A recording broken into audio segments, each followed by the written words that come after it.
If you're a horror film fan and you're looking for something fresh and new, even though it might be quite old, you came to the right place. This is the Kazdoy Closet. I'm Kazdoy. That's my closet full of all the stuff that I love. And today we explore the world of Gothic horror films from Mexico. It's all part of this beautiful box set, which I think is one of the best of the year, at least so far. Plus, stay tuned at the end of this episode. We have a special clip of 2001: A Space Odyssey live. Let's check it out. Today we're looking at this box set called Mexico Macabre. Looks like this. It is a limited edition, so on the back you have which number this is of 6,000 they made. And this comes off so you can see the full artwork there. I'm going to go through the various films briefly and talk about them. We're going to start in chronological order with The Black Pit of Dr. M. It's from 1959. It's 82 minutes long, in black and white, Spanish with English subtitles. All these films are in Spanish with English subtitles, and they're all in black and white. And they all include the original artwork with the Spanish title instead of the English one. This one's about two doctors who agree that whoever's the first to die is going to return and tell the other doctor what it's like in the afterlife. The cinematography in here, completely stunning, just incredibly beautiful. You do see a bit of the Universal classic monster influence in this film and in some of the other ones. But visually, the Gothic and expressionistic aesthetic is just in full force here. The angled ceilings, the moody lighting, the candlelight, and the reflections on the wall, the odd angles, fog rolling in. 90% of the time you're watching this film and just going, wow, look at this shot. Wow, look at this one. Just so impressive. I'm going to give The Black Pit of Dr. M 5 ghosts out of 5. Continuing in chronological order, we have The Brainiac from 1962, 77 minutes long, beautiful black and white in Spanish, once again with English subtitles. This is about a baron who is burned at the stake. He's sort of like a blasphemous, up to all kinds of witchcraft and things like that. And he returns to, in another form, hundreds of years later, to get revenge on the descendants of the people that sent him to burn at the stake. This one is more of a monster slash sci-fi film that has kind of a 50s and 60s look to it, and thematically, you might say. There are some Gothic touches, especially in the beginning of the film and in the setting of this main character. His castle is very Gothic looking, but there are some very cheap special effects going on here. I find them charming. Some people might just find them distracting, just too cheap, and just laugh at it. Apparently the filmmakers knew how bad they looked, but they had a limited budget, limited schedule, so they just went for it. I kind of like it. The producer is also the lead actor, Abel Salazar. He shows up in one of the other films, and he's getting close in this film and the other film to sort of Boris Karloff, Vincent Price kind of stature in these films, which was really cool to see. So I'm going to give this one 3.5 brains out of 5. The monster he turns into, the Baron turns into this monster for some reason, looks like this on the cover. He has, he's wearing a suit and tie, but then a monster head and monster hands. His hands are like suction cups and they look very rubbery. And then he has this kind of fake tongue that sticks out, a forked tongue that punctures people in the neck. So that's kind of fun to watch, but 3.5 out of 5 brains for this one. Continuing in chronological order, The Witch's Mirror. This is 1962 as well, 76 minutes long, black and white, in Spanish with English subtitles. This is about a doctor who poisons his wife and then returns to, his wife returns to haunt him and his new bride. And after his bride is severely burned in a fire, he decides that he's going to reconstruct her face and her hands, which are kind of a mess also. This has another Gothic aesthetic to it, not as visually as strong as the first film I talked about. It's very similar in plot and theme and mood to films like Rebecca and Eyes Without a Face. Both of those I think are superior to this one. And also the sort of a subgenre of horror films where somebody gets new hands transplanted, and they happen to be hands that belong to a maniac, so they have a life of their own. One film like that is The Hand, the Oliver Stone film, which I did an episode on. You might want to check that out. Anyways, this one, 4 witches out of 5. The last film in our set is The Curse of the Crying Woman, 1963, 80 minutes long. You'll notice none of these films go past 90 minutes, which is great. Black and white in Spanish. This is about a woman who returns to her aunt's hacienda, finds out her aunt is a sorceress who wants to use this woman to bring a witch back to life. Along with the first one, Black Pit of Dr. M, this one is visually impressive from beginning to end. Beautifully shot throughout. Several surprising moments of makeup and special effects, and again, a lot of influence from the Universal classic monster films as well. Abel Salazar, who I mentioned before, again stars in this one.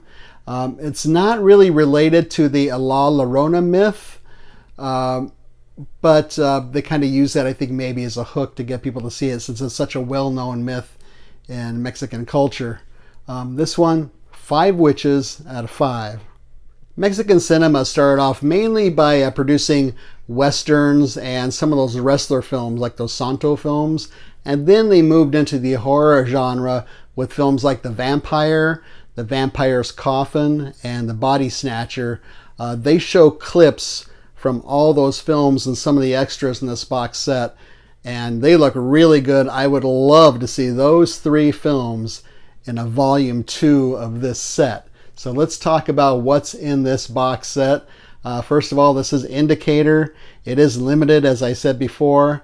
Apparently, you can, if you want to disregard the subtitles, you have an option to listen to it in English, dubbed, I guess, which is blasphemy, of course. But if you want to do that, you can. There are audio commentaries for each film, which I did not listen to.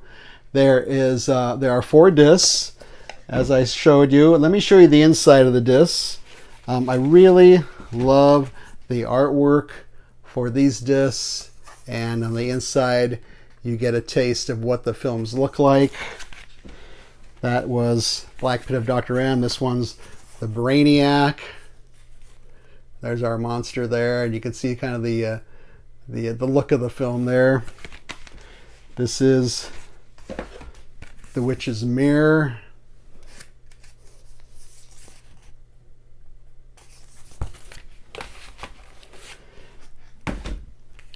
And finally, The Curse of the Crying Woman. And there's an example of the kinds of makeup and monster effects they use in some of these films. You also get a series of postcards, which is basically the lobby cards. And again, I just love this kind of shows all 4 films, but I just love the look of these.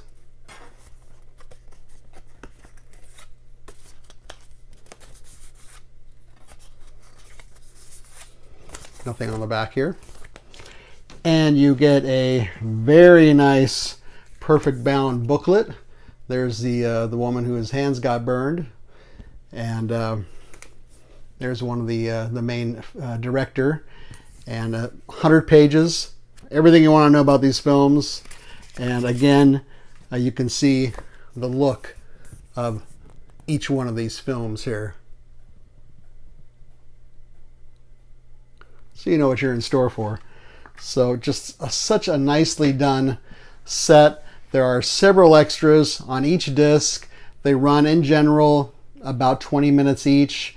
They have overviews of the genre in Mexico, overviews of the Mexican film industry, looking at some of the filmmakers, some relatives of the filmmakers are interviewed, and lots of clips and lots of still images from all the stuff they're talking about. So where can you see some of these films in the Mexico Macabre set? I guess if you search for them, you might be able to find them streaming, maybe on YouTube or Tubi, something like that. But let me say this, the picture quality on these films is outstanding. I was just blown away. Each one is just beautiful, beautiful black and white. You're going to have a crop picture, of course, on both sides, but just amazing. I don't know how they did that. Anyways, feel free to leave a comment or suggestion below down here. I think, like I said, it's one of the best, easily one of the best box sets I've seen this year so far. Leave a comment down below. I do have some notes here. I would like to thank the following people who left comments on our last episode and other older episodes too. That include Michael, Tina, Oriel, Sid, David, Enigma1, Real TV. Thank you so much for taking the time to comment. Leave a thumbs up. Don't leave a thumbs down. Subscribe would be great. Share this with your friends and neighbors. So far, last time I looked, we're 5 away from our next goal of 575 subscribers. Thank you all so much, and welcome to our newest subscribers, Oriel, R. Dubuque1, and David. Thank you so much. Put that note back up here for subscribing. Really appreciate it. Subscribing is free. Also free is Letterboxd. We're there under the Kazdoy Closet. There's a link down below in the show notes.